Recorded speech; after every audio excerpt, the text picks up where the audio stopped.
అరే ఎర్రి పువ్వులారా, మీకోసం మరి ఈ వీడియో వేసేది. మీరు పిచ్చకుంట దొంగ పువ్వులు లంజోడుకులు అనే సొసైటీలో ఉన్నారు తెలుసా?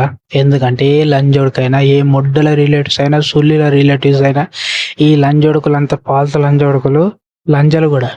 వీళ్ళు మన కుటుంబంలో ఏదైనా వ్యక్తికి ఏదైనా మన కుటుంబమే కాదు, ఎవరి కుటుంబంలో అయినా, సొసైటీలో ఎవరి కుటుంబంలో అయినా ఎవరికన్నా ప్రాబ్లం ఉంది అంటే హెల్ప్ చేయడానికి ఎవ్వరు రారు. ఒకవేళ హెల్ప్ చేయడానికి వచ్చినోని కూడా ఆపేస్తారా? అసలు చెత్త పోకు సొసైటీ ఉన్నదిరా, పాల్తు లంజోడుకులు ఉన్నారు తెలుసా? ఇప్పుడు ఒక ఫ్యామిలీలో ఎవరో తెలియని వ్యక్తులు, ఆ ఫ్యామిలీలో ఒకళ్ళకి ప్రాబ్లం ఉన్నది, ఇష్యూ ఉన్నది. సో ఆ ఫ్యామిలీకి హెల్ప్ చేయాలని 10 మంది వచ్చారు. నలుగురిని 10 మందిని ఆపేస్తారా? అసలు చెత్త పుక్కు లంజోడుకులు ఉన్నారా తెలుసా? అసలు లంజలు కూడా ఉన్నారు, లంజలు కూడా ఉన్నారు తెలుసా? అసలు వాళ్ళకి ఎంత చెప్పిన అర్థం కాదు. ఇప్పుడు 190 మంది లంజలు ఉన్నా 10 మంది మంచోళ్ళు ఉంటారు. వాళ్ళు వస్తారు, వాళ్ళు అన్ని చేస్తారు, హెల్ప్ చేస్తారు, మంచి చేస్తారు. అసలు చేసేటోళ్ళని కూడా చెడదెంగుతారు. అసలు పాల్స్బుక్ సొసైటీలో మనం అందరం ఉన్నాం తెలుసా?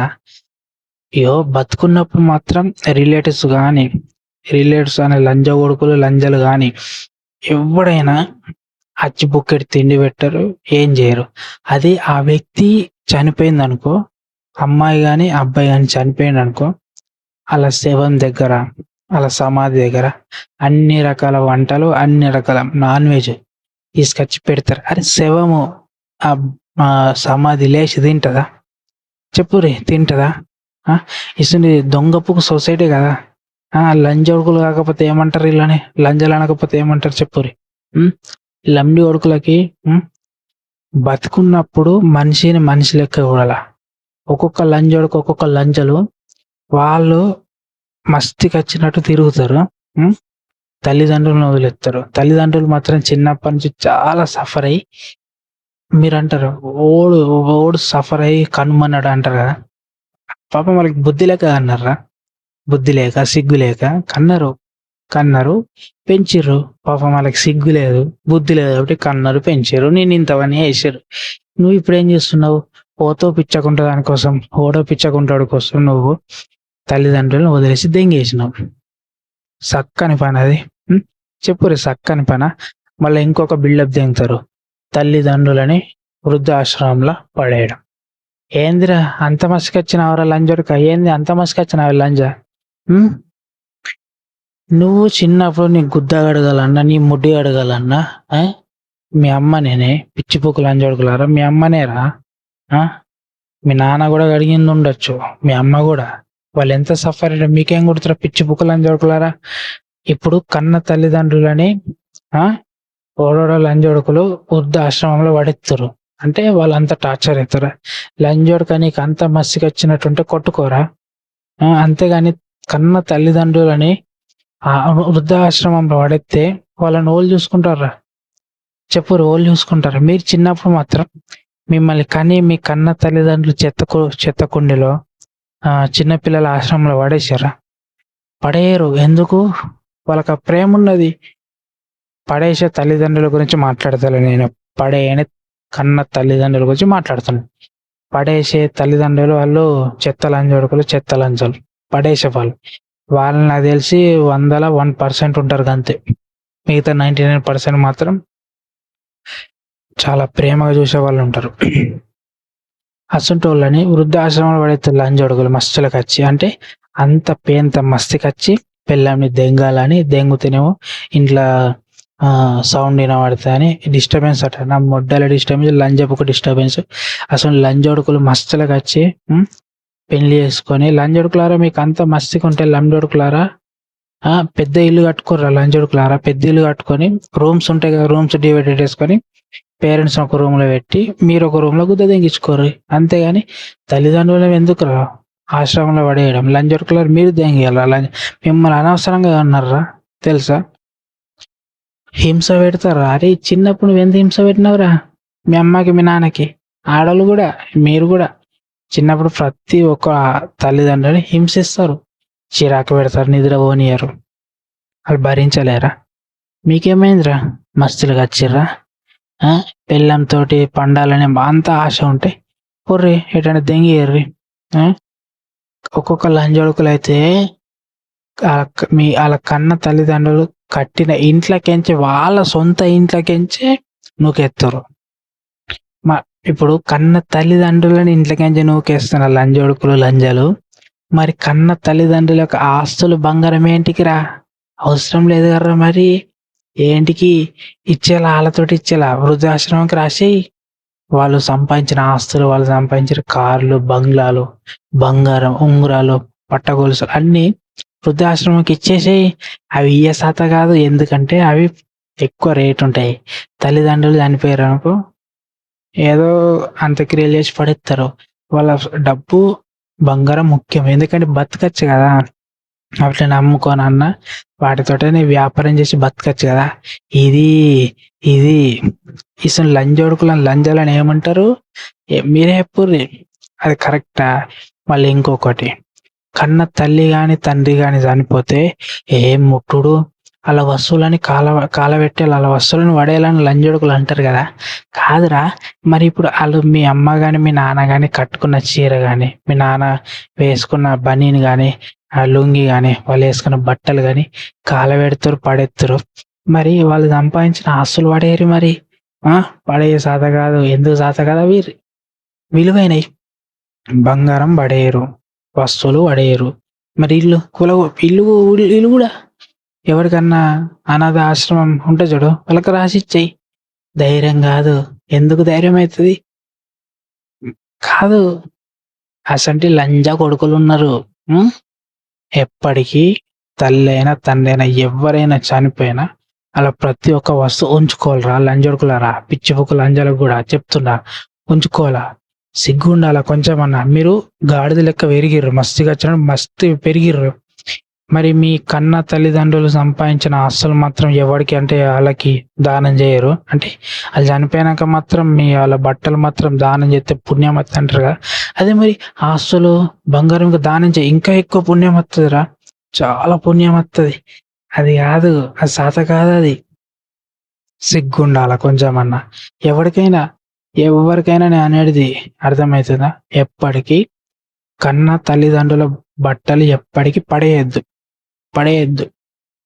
అర్థమవుతుందా? ఏం సంస్కారం? లౌడల సంస్కారం, ఏం సంప్రదాయం? మొడ్డల సంప్రదాయం. అరే పిచ్చగుండ్లరా, అసలు సంప్రదాయం సంస్కారం క్రియేట్ చేసింది మనుషులు. మనం క్రియేట్ చేసిన దాన్ని మనం కూడా ఆపేయచ్చు, తెలుసా? ఇదంతా మనమే సంప్రదాయాలన్నీ రెడీ చేసింది. అది ఇప్పుడు తప్పు అనిపిస్తుంది కాబట్టి అట్లా ఆపేయాలి అంతే. ఏం లవడ, ఏం భయం లేదు తెలుసా, ఏం కాదు. అది ముఖ్యంగా చెప్తాను. ఇంకోటి, దేవుణ్ణి క్రియేట్ చేసింది మనం. మనుషులు దేవుళ్ళని, విగ్రహాలను క్రియేట్ చేసారు. అర్థమవుతుందా? ఇప్పుడు అన్ని దేవుడి విగ్రహాలన్నీ భూమి నుంచి బయటపడుతున్నాయి. సో అన్ని ఎక్కడంటే అక్కడ బాయిల నుంచి బయటపడుతున్నాయి. అంటే కారణం ఏం చెప్తాను. కొన్ని వేల సంవత్సరాల క్రితం మనుషులు ఉన్నారు కదా. మనుషులు అయితే అప్పటి నుంచి వస్తారు కదా. ఇప్పుడు 2026 అట్లా పోతా ఉంటది. ఇప్పుడు మీకు పుట్టిన వారసులు, వాళ్ళకు పుట్టిన పిల్లలు, అట్లా జనరేషన్ పోతుంది. అట్లా కొన్ని వేల సంవత్సరాల కింద తీసుకో. అప్పుడు సునామీలు, భూకంపాలు, వరదలు రాలేవా? అట్లా వచ్చినప్పుడు అప్పట్లున్న విగ్రహాలు, అప్పట్లున్న గుడ్లన్నీ మట్టిలో మొత్తం కూరుకుపోయినాయి. ప్రజెంట్ మాత్రం అన్ని బయటపడుతున్నాయి. అవన్నీ తీసుకొచ్చి పూజలు ఎత్తురు. అది మళ్ళీ మనుషులే ఎత్తురు, వేరే వాళ్ళు చేయరు, మనుషులే ఎత్తారు. అంతేగాని ముఖ్యంగా చెప్తున్నా, దేవుణ్ణి క్రియేట్ చేసింది మనుషులే దేవుళ్ళని క్రియేట్ చేశారు కదా. మనిషికి మనిషి హెల్ప్ చేస్తాడు, గుర్తుంచుకోరి. ఒక మనిషికి ఇంకో మనిషి హెల్ప్ చేస్తాడు. 190 మంది లంగాలంజాలు ఉన్నా కూడా 10 మంది మంచోళ్ళు ఉంటారు. 100% ఉంటారు. 10 మంది మంచోళ్ళు ఉంటారు. వాళ్ళే సాయం చేయడానికి వస్తారు. దేవుడు రూపం అనుకుర్రా భయ్, తప్పది. మనుషులే దేవుళ్ళు. మనుషులకు మొక్కాల, తెలుసా? డాక్టర్ని మొక్కాల. ఇండియన్ ఆర్మీ ఆయన మనిషే. ఆయన బట్టి మన దేశం అంతా అలాంటి ఇండియన్ ఆర్మీ ఆఫీసర్లు, పోలీస్ డిపార్ట్మెంట్, వీళ్ళంతా మనుషులే కదా. వీళ్ళు ఈ క్రిమినల్స్ నుంచి, ఆ దొంగల నుంచి వీళ్ళు కాపాడడం వల్ల అంటే మనిషిని మనిషే కాపాడతాడు. సో వీళ్ళందరూ సిస్టమేటిక్గా వర్క్ చేయడం వల్ల మనం ఇప్పుడు హ్యాపీగా ఆరామ్సే కూర్చొని ఇప్పుడు నేను ఇప్పుడు ఆరామ్సే కూర్చొని వీడియోలు చేస్తున్నా. అర్థమవుతుందా?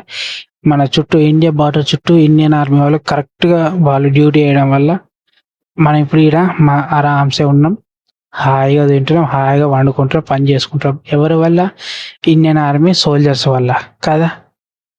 ఇంతమంది ఈ చాలా డిపార్ట్మెంట్ వాళ్ళు, చాలా ఫోర్స్ వాళ్ళు, అందరూ అన్ని డిపార్ట్మెంట్ వాళ్ళు చాలా కష్టపడి వాళ్ళ ప్రాణాలు తెగించి ఎంతో ఎత్తే ఇసుంటి దిక్కుమాలిన సొసైటీలో మనం బతున్నాం. ఈ లంజోడుకులకి పగ అంటారు, ప్రతీకారం అంటారు, లవ్ అంటారు, లస్ట్ అంటారు. లవర్స్ కలిసి హస్బెండ్లని వైఫ్లని చంపుడు ఇసుంటి లంగపుకి వివరాలు జరుగుతున్నాయి మన భారతదేశంలో.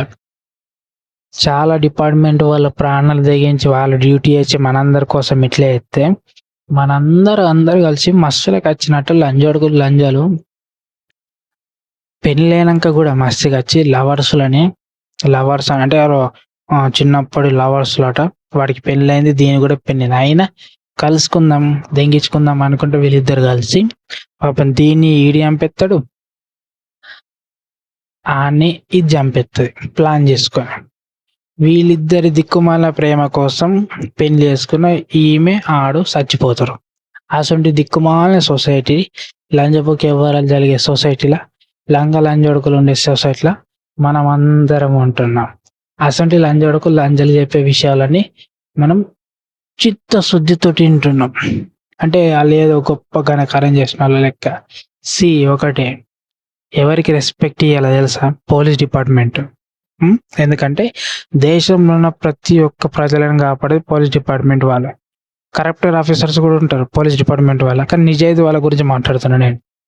ఇండియన్ ఆర్మీ వాళ్ళు ఏమంటే మన దేశం అనేది సెక్యూర్గా ఉన్నది. ఏజెంట్స్, చాలా మంది ఏజెంట్స్, వాళ్ళు సీక్రెట్ ఏజెంట్స్ చాలా విధాలుగా పనిచేస్తారు. వాళ్ళు ఈ పొలిటీషియన్ గురించి మనం ఎంత చెప్పినా బేకార్. వీళ్ళే దోసక తింటారు, లంజోడుకులు దోసక తింటారు తెలుసా. మన దేశం అరే సోల్జర్కి ప్రాబ్లం క్రియేట్ అయితే రాడు హెల్ప్ అయ్యా, ఏ సిస్టమ్ దేకది, అట్లున్నది అంతే. దిక్కుమాలిన సొసైటీ, లంజపుకి వ్యవహారాలు జరిగే సొసైటీలో మనం అందరం ఉంటున్నాం. అది దిస్ ఇస్ అవర్ ఇండియా. ముఖ్యంగా చెప్తాను, ఇండియా అనేది మంచి పేరు. దేశం గురించి తప్పుగా మాట్లాడకూడా నేను, ఎందుకంటే మన దేశంలో గొప్ప గొప్ప వ్యక్తులు, గొప్ప గొప్ప నాయకులు చాలా మంది చాలా రకాలుగా చాలా విధాలుగా హార్డ్ వర్క్ చేసి చాలా సాక్రిఫైస్ చేసి చనిపోయారు. కానీ ప్రజెంట్ జనరేషన్ మాత్రం చెల్లాచెదరు గలీజ్ అయిపోతుంది. మన దేశానికి చాలా మంచి పేరు ఉన్నది పై. ఈ ప్రజెంట్ జనరేషన్ అంత చిల్లర రాజకీయం చేయబట్టి, అంత చిల్లర పోకు పని చేయబట్టి దేశంకి ఒక మంచి పేరు అనేది పోతుంది అంతే.